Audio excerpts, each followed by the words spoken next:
Contractions. Apart from the short forms and phrases that you have learned and practiced, there are yet additional short forms that you need to learn and practice. आज की class में हम definition पढ़ेंगे contractions का कि actual में contractions क्या होते हैं. ठीक है. Short forms, apart from short forms and phrases जो हम ऑलरेडी पढ़ चुके हैं और प्रैक्टिस भी कर चुके हैं हमारी पहले की प्रीवियस क्लासेस में, अब हम यहाँ पर कुछ एडिशनल फॉर्म्स पढ़ेंगे शॉर्ट फॉर्म्स के, जिनको कि आपको लर्न करना है एंड उनकी प्रैक्टिस भी करनी है.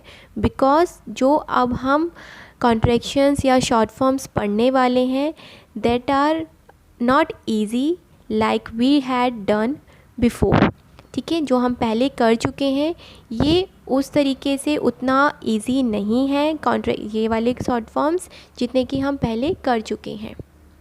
The new special short forms that you will learn now are formed by omitting some consonants or syllables either from the middle or from the end of the outline beside other method as well. जो हम नया कुछ new special जो short forms अब हम पढ़ेंगे, अब उनको हम कैसे फॉर्म करेंगे, कुछ कॉन्सोनेंट्स को ओमिट करके और कुछ सिलाइबल्स को, ठीक है, कुछ कॉन्सोनेंट और सिलाइबल को ओमिट करके, ओमिशन करके, ठीक है, उस तरीके से हम एक नया आउटलाइन बनाएंगे. ठीक है. या तो हम कहाँ से ओमिशन करेंगे, उनका मिडल से करेंगे या फिर आउटलाइन की एंड में. ठीक है. और भी हम आगे चल के और भी मेथड हम पढ़ेंगे कि कैसे हमें ओमिशन करना है शॉर्ट फॉर्म्स बनाने के लिए. An essential point in forming such short forms is to choose forms that are distinctive and legible as sight while transcribing. एक हमें essential जो पॉइंट है शॉर्ट फॉर्म्स बनाने का वो ये है कि हमें एक ऐसी फॉर्म चूज़ करनी है जिससे कि हमारी जो आउटलाइन है वो डिस्टिंक्टिव और एक लेजिबल आउटलाइन हो, और हम जब उसको ट्रांसक्रिप्ट करें, जब हम उसको इंग्लिश में ट्रांसक्रिप्ट करें तो वो हमें इजीली समझ में आनी चाहिए. हम जब उसको देखें, जब उसको ट्रांसक्रिप्ट करें तो हम इजीली उसको ट्रांसक्रिप्ट कर पाएँ शॉर्ट हैंड से इंग्लिश राइटिंग में. ठीक है. इंग्लिश राइटिंग क्यों? बिकॉज हम इंग्लिश शॉर्ट फॉर्म सीख रहे हैं, सो हमें ट्रांसक्रिप्ट भी इंग्लिश में ही करना है. ठीक है. तो आप उसको इंग्लिश में ट्रांसक्रिप्ट कर पाएँ तो ऐसी एक हमें डिस्टिंक्टिव और लेजिबल आउटलाइंस हमें बनानी है ओमिशन करके. किसका ओमिशन? कॉन्सोनेंट्स और सिलाइबल्स का. या तो हम मिडल से करेंगे या फिर हम आउटलाइन के एंड से करेंगे. ठीक है. और आगे मैं आपको एक्सप्लेन करूँगी कि और क्या क्या मेथड्स हैं कॉन्ट्रैक्शंस के और शॉर्ट फॉर्म्स बनाने के. In this unit you will learn about the formation of special kinds of short forms called contraction. इस लेसन में आप एक नए स्पेशल काइंड ऑफ एक नया फॉर्मेशन पढ़ेंगे शॉर्ट फॉर्म्स का जिसको हम कॉन्ट्रैक्शंस कहते हैं. Meaning and definition.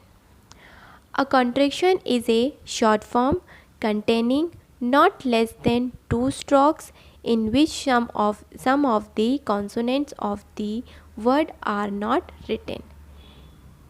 ये कॉन्ट्रैक्शन ऐसे शॉर्ट फॉर्म्स होते हैं जिसमें कि 2 स्ट्रोक से कम नहीं होते हैं, और हम क्या करते हैं, कुछ कॉन्सोनेंट्स को नहीं लिखते हैं. ठीक है. जो वर्ड है उसमें से कुछ कॉन्सोनेंट्स को हम नहीं लिखते हैं. ठीक है. और इसमें स्ट्रोक्स क्या होते हैं? 2 से ज़्यादा. ठीक है. पहले हम ऑलरेडी शॉर्ट फॉर्म्स में 1 स्ट्रोक्स का हम पढ़ चुके हैं, बट कॉन्ट्रैक्शंस में जो है हमारे जो स्ट्रोक्स होंगे वो 2 से ज़्यादा होंगे, या तो मतलब 2 से कम नहीं होंगे, नॉट लेस देन 2 स्ट्रोक्स. ठीक है.